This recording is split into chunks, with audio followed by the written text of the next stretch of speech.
Janvier 2026 marque une rupture. Il n'est plus possible de traiter l'affaire Epstein comme un scandale sexuel impliquant des personnalités puissantes.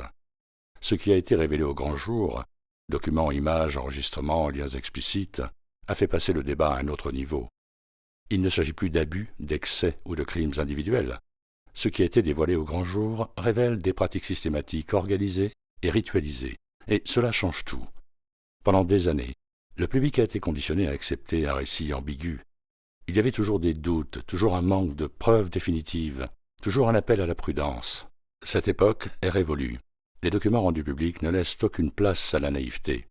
Lorsque les preuves d'une violence extrême envers des enfants, de pratiques qui dépassent toute catégorie criminelle conventionnelle, apparaissent, le débat cesse d'être juridique et devient civilisationnel.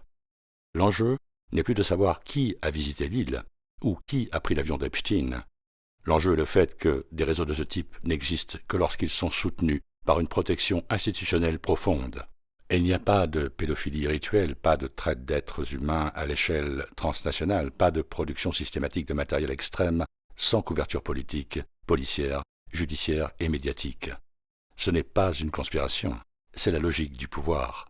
À partir de maintenant, l'Occident ne peut plus se cacher derrière l'idée d'un déclin progressif.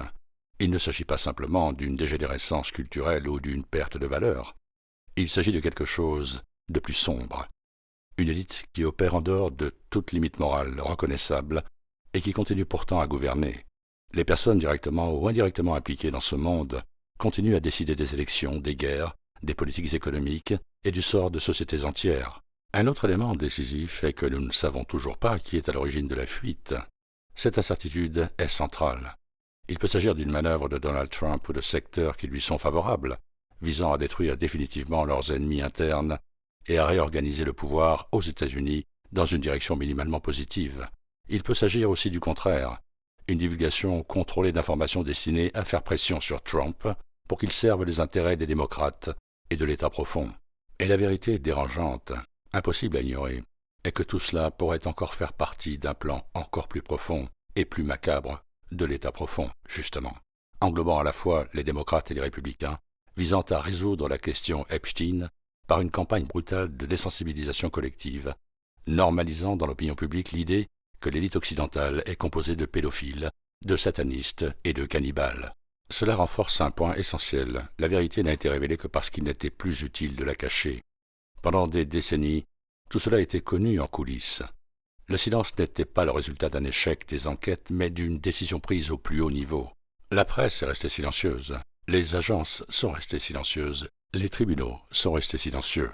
Le système a fonctionné exactement comme il était censé le faire, tout cela dans le but de se protéger. Les sociétés occidentales sont désormais confrontées à un dilemme qui ne peut être résolu par des élections, des commissions parlementaires ou des discours encourageants. Comment peut-on continuer à accepter l'autorité d'institutions qui ont protégé un tel niveau d'horreur? Comment peut-on continuer à respecter des lois appliquées de manière sélective par des personnes qui vivent au-dessus d'elles? Comment peut-on parler de valeurs occidentales après cela?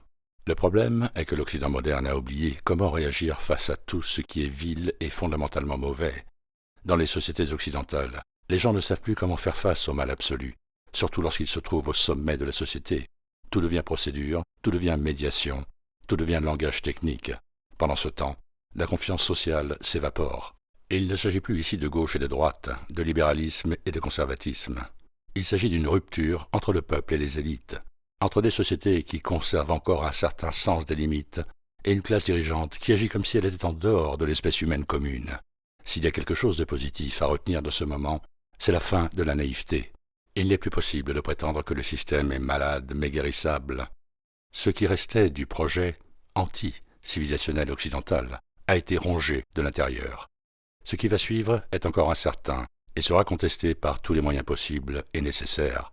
Mais une chose est claire, après Epstein, rien ne peut continuer comme avant. Quiconque agit comme si rien n'avait changé, soit ne comprend pas la gravité de ce qui a été révélé, soit fait semblant de ne pas comprendre.